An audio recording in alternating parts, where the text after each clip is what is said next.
Hi guys, for today's kain, crab. Para sa akin daw to, sabi ni Kuya Tagaluto. Hindi daw siya nakain ng seafoods eh.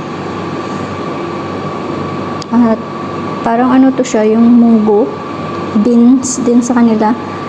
Pero walang balat. Kain tayo. Dilaw na naman. Kain tayo. Thank you Lord sa grasya. Thank you pala kay Kuya Tagaluto. Binigyan ako ng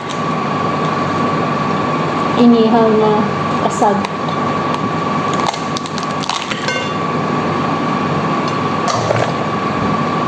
Wala namang laman. So, thank you Lord sa grasya.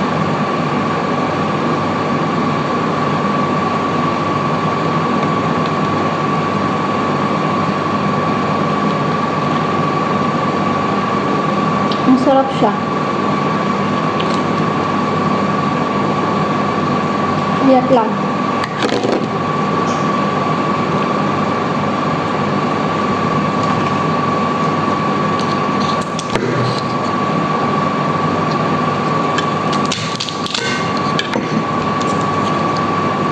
Malaman naman pala dito sa loob.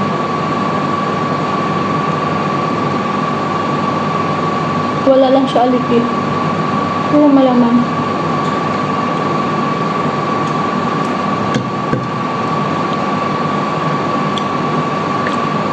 Ang alat mo lang.